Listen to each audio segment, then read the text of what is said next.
One of the best innovation stories I'd ever heard came from a retired senior executive at a leading chip manufacturer. And his company had been, at the time, won $1 million contract to design a sensor that could detect pollutants at very small concentrations underwater. Now, at the time, this was an unusually complex problem, and so the firm set out with all its engineers and designers to put their heads together to solve this problem.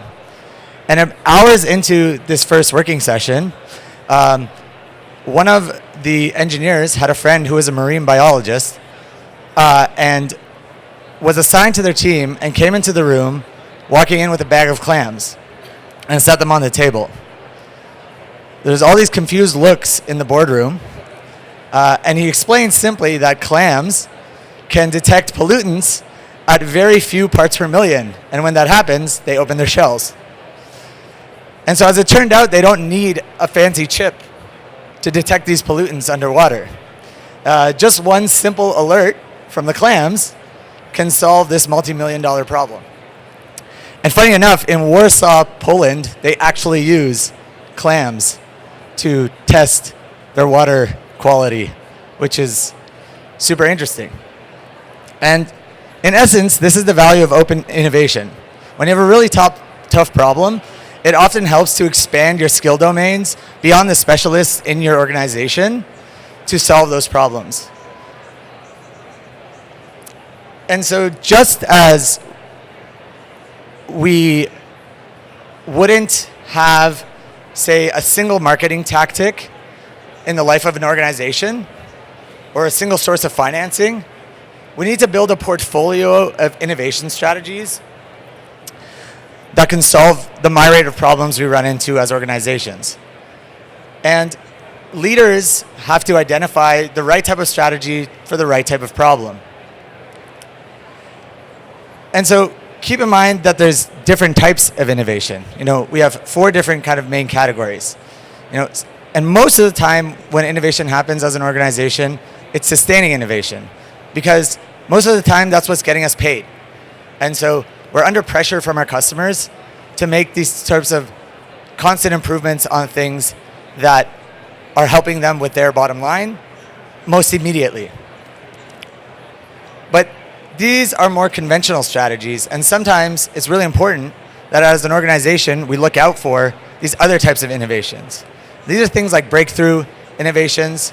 So like the example of detecting pollutants underwater, we run into a well-defined problem that's devilishly hard to solve. And in cases like this, we need to be open to exploring unconventional skill domains to solve the problem. On the other hand, we have these radical innovations or disruptive innovations. And disruptive innovations were introduced as a concept in the late Clay Christensen's book, The Innovator's Dilemma. And he talks that this is where really good firms fail. And so where winning companies fail to disrupt themselves, they leave themselves vulnerable to smaller companies disrupting markets and emerging from a place of being smaller, but focusing on a market segment that in the future is going to be a lot bigger. Now, interestingly, this is a photo from my past career. So I was an innovation consultant in a hospital system, and they were having a really big issue with wards in the mental health ward where patients were leaving the ward. And they tried a myriad of different solutions. So they tried RFID tracking, they tried bed tracking, but what actually ended up working was they hired a muralist to come into the ward and mural all the exits. And this had a 2-part benefit. One was the patients in the ward got to work along with the muralist to paint these murals, which was a very great activity for them. But more importantly, now when they would approach these exits, they wouldn't have the urge to exit. They would be entranced by these landscape murals, and then they would stay within the ward. And so this was a very low-cost solution and really elegant for a problem that otherwise was having technology retrofitted to it and costing the hospital system hundreds of thousands of dollars. And so this is the type of innovations that sometimes can give you the inspiration to find those disruptive markets to challenge the status quo. And so there's some examples that are really well known, obviously. So obviously, back in the 90s, as an example, there was a study that Kodak's board was doing, and they were looking at the impact of digital photography as it was emerging. And at the time, because what was making them money was film development, they continued down the path of photography film development, and they ignored the emerging trend of digital photography. And what that led to was ultimately their downfall, because companies like Fujifilm actually honed in on digital development and digital photography. And so similarly, with Coke and Red Bull, when Red Bull was emerging the market, some of you might remember that Red Bull had some different rumors about where it came from, and it was associated with extreme sports, and they really leaned into this. So as you know, Red Bull now sponsors a number of extreme sports, and at that same time, there was this greenfield opportunity for energy drinks, but Coca-Cola didn't want to tarnish its brand of family values and Santa Claus, and so it intentionally created a brand outside of Coca-Cola to challenge in the energy drink market. And that was actually partially, at that time, now obviously Coca-Cola is much bigger now and has some energy drink brands, but it lost a huge amount of market share to Red Bull because it was averse to this kind of branding and didn't want to tarnish its existing successful brand to challenge in this market. And of course, we know the story with Blockbuster and Netflix. And so this very similar thing is that when folks are really clinging on to what's keeping them successful today, it's actually keeping them from being proactive about the existential risks that they're going to face. And so it might be hard, but we need to release ourselves as organizations from that never-ending optimization cycle. Not because optimization is per se the wrong approach. However, we need to consider that this is not always the best way, especially when it comes to market transformation. And it's important to know that it's more than dangerous, because optimization actually limits us to an existing frame of thought and the solution set that we've thought about. And so if you kind of look at this as a kind of like a visualization in market dynamics, you can kind of see whether it's a business's scale, revenue, market share. It kind of goes through ebbs and flows over decades. And you might have an existing product or business that's working in the industry, and there's a phase of birth and growth and maturity of that product or business model. But that's where there's this dilemma zone in which new markets can emerge, and in that new kind of rebirth phase, oftentimes you're optimizing for a small market segment that really, really loves your product or really, really loves your new approach. But over time, you're seeing that 5 to 10 years out, that very, very small segment is actually going to be the market majority. And obviously, there's examples of this. So, at a time when Uber was pitching or Airbnb was pitching at its earliest stages, it was hard for folks to conceptualize that you could let a stranger stay at your place or a stranger to drive you around instead of a taxi cab driver. But that now is that, we all know that is now the majority of the market's acceptability. And so there's things in healthcare that will kind of follow this pattern, and it's important that we are aware of them. Now, there's really good examples of companies that are really good at doing this.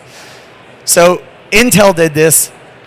For example, they were in a spot that they were going to lose the low side of the market. You had Citrix, Cyrex, and AMD entering the market, and they could have moved upstream and up market, but instead they created, at the time, the Celeron processor and didn't give up their grasp of the lower profit market. Now, we can talk about how market dynamics have gone since then, but at the time, it was really important because it helped them keep a capture of that side of the market and didn't just let it go to these new entrants. And similarly, when Bezos was starting Amazon, obviously they were a bookstore, but one of the things they were very proactive about is realizing, hey, okay, we've gone from books to selling other things. But if we sell other things, then we need an online infrastructure. And that realization led them to realize that, oh, maybe others need this online infrastructure. And that's what became S3 and later became AWS. And so they were unafraid to disrupt themselves. And in that same right, they were a bookstore and they came up with the Kindle. So they were unafraid, again, to disrupt their own market segment to introduce ebooks and own that strain of the market proactively. And so there's some examples of companies who are very good at doing this and others that are not, regardless of their size. And most recently, it starts by challenging every step. And so some really, really good examples now that we're seeing come to fruition are obviously NVIDIA and Elon at SpaceX. And so if you actually look back to the interviews they were giving, say 10 or 15 years ago, they were literally challenging every step. So at that time, we were kind of strapped down by Moore's Law, and a lot of NVIDIA's customers, when Jensen Huang was talking to them, were telling him, hey, this is too expensive for us to invest this much into GPUs. But Jensen knew that this was a problem worth solving 10 years down the line, and he could see that, and so it was worth investing. And sometimes you have insights that even your highest paying customers might not have.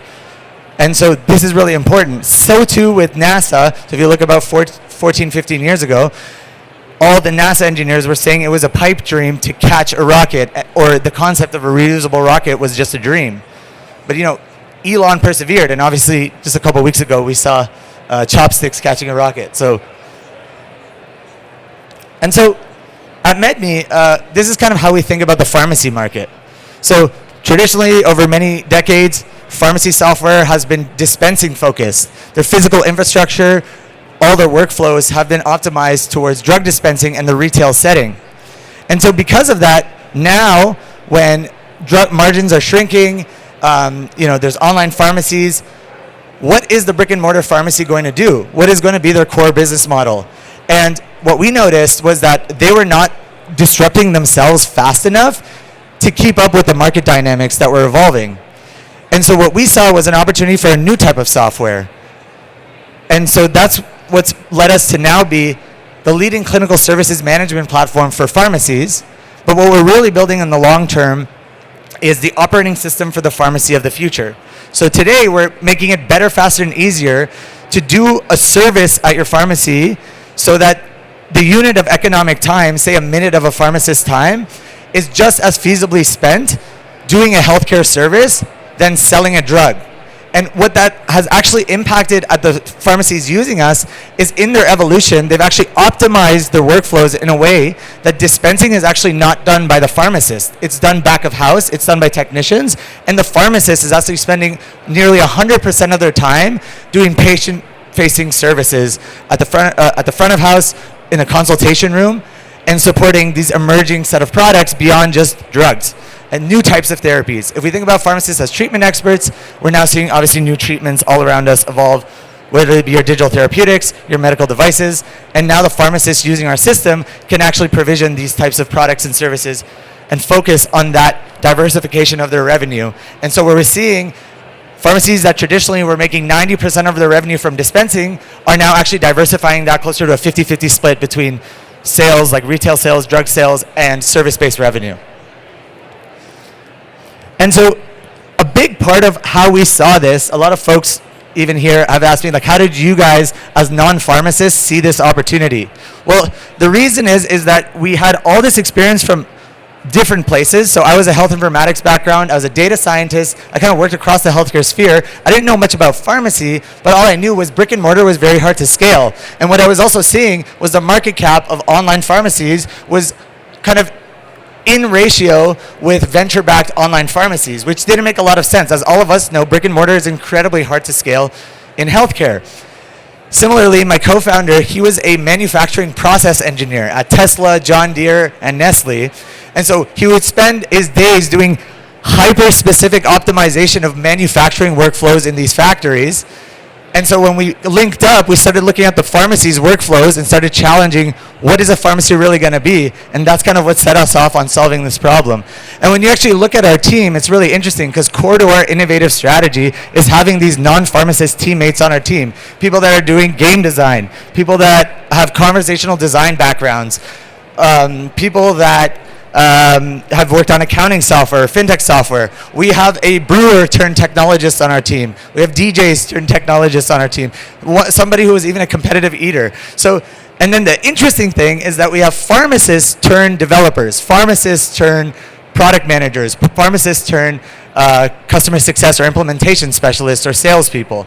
And so this kind of dichotomy of diversification of backgrounds is actually core to our innovative strategy at MedMe. And so if we kind of go back to the graph of how we thought and looked at this problem, we couldn't just disrupt it. We had to go kind of stepwise, but plan for the steps of those disruptions. So a lot of the pharmacies that were trying to do services, they still had a number of their processes on pen and paper. So one thing we had to start with, even though we had the foresight to know that scribing was coming, because of my data science background, we knew that that was coming, but we didn't start with that. We started with structured documentation because the documentation was essential for them to get this revenue and bill for it. And so what we built in our platform is a codified, no-code documentation structure, which now you can put any type of custom documentation based on government regulations and updates that was battle tested through COVID. It forced us to be able to iterate very, very quickly. And so this structured documentation was kind of core to our initial platform. And then it's on top of that that we've been able to build an AI scribe that differentiates us from your classical AI scribes, because now the documentation can be filled in a customized manner through our AI scribe in a proprietary way, such that the documentation is done for the pharmacist so that they can focus on reviewing it after they've talked to the patient. So at the point of care, all they focus on is talking to the patient. And so it's really important that as startups, we're really looking at these ratios. What you don't want to be victim to is spending too much time keeping the lights on. And this is a constant battle because your biggest customers are what you're spending your keeping the lights on. So when they have professional service requests, those contracts, to maintain them, you have to invest the resources to keep the lights on. But you have this constant battle of trying to contain how much of your resources are going towards that, so you can make concerted investments both in your growth serving bets, but importantly your innovative bets, because these are the things that will lead to protecting yourselves against these existential risks and disrupting markets with long-term foresight. So you're not only building for the next 1 or 2 years, you have to build for the next 5, 10 years.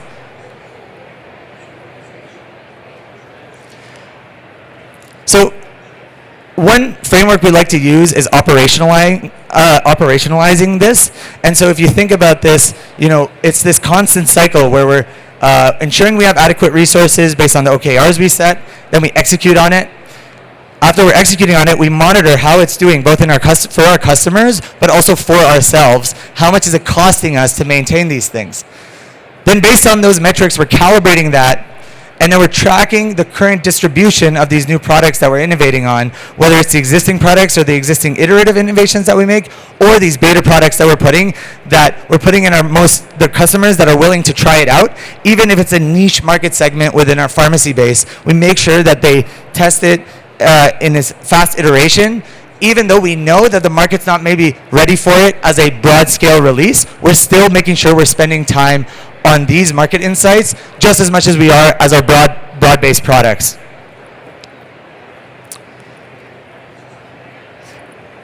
And so for us, challenging every step at the beginning was, okay, well, let's think about, if we know that pharmacies are going to evolve to be these service centers rather than just these drug dispensaries, what are the dynamics that go through that?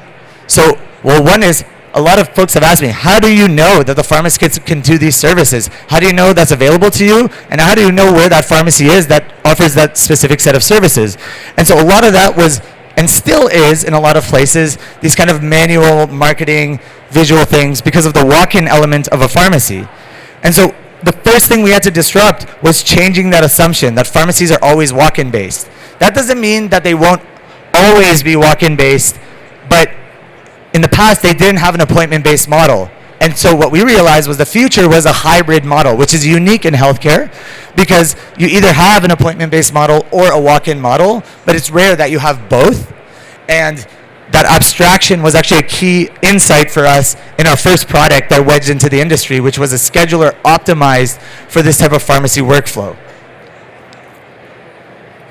And then secondly was, okay, the booking of the appointment. How is that happening? So if a pharmacy is appointment-based, how is that happening today? And oftentimes, everything was phone-based in a lot of the pharmacies we were talking to. So what we went to do is to build a scheduler specific and flexible enough to the needs of a pharmacy. So not only did it need to deal with this abstraction of multiple services, multiple providers with different schedules, maybe you have multiple consultation rooms, but also you have multiple patients. A whole family might walk in for their flu shot. And so that's a very specific insight that only really happens at a pharmacy. And as part of that, say you have a flu shot, but then the dad has diabetes, so he wants to check his A1C levels. But how do you create a scheduler that basically supports that very acute use case or specific use case in a pharmacy? And so part of solving for that ahead of time, as we were kind of preempting this appointment-based model, and by the way, this was in 2019, so COVID hadn't come yet. And so obviously by preempting this was like a core growth strategy for us. When COVID actually came, we were by far the best scheduler for pharmacies to deal with the COVID pandemic.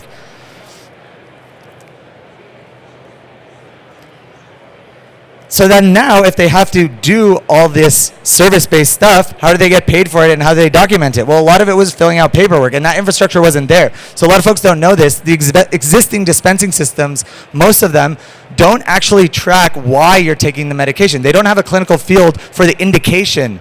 They only have fields for what is the drug, what is the quantity of the drug, when was it dispensed to you. And so oftentimes you might notice when you go to a pharmacy, the pharmacist has to ask you, do you know why you're taking this drug? Because they actually don't have it on record. And so this was actually a very, very key thing. And so creating systems in place that not only take their demographic information proactively, but also intake this information and put it into a source of truth, really augmented the pharmacies to be able to actually confidently do these services without it having this undue administrative burden that made it economically unfeasible to do. And then finally, part of completing that documentation was often the drawback of why pharmacists wouldn't do this or wouldn't see it as economically feasible, because a minute of pharmacist's time was often their biggest cost. And so now, with products like our AI Scribe, the pharmacist actually doesn't have to worry about the administrative burden. All they have to worry about is the patient coming in? And if they are coming in, can I give them 100% of my time to make sure that they're coming back? And so that's a really, really big part of what works for our customers and where they're seeing success. And then now a big part of what we think about is the follow-up. So how do you close the loop on a lot of these services?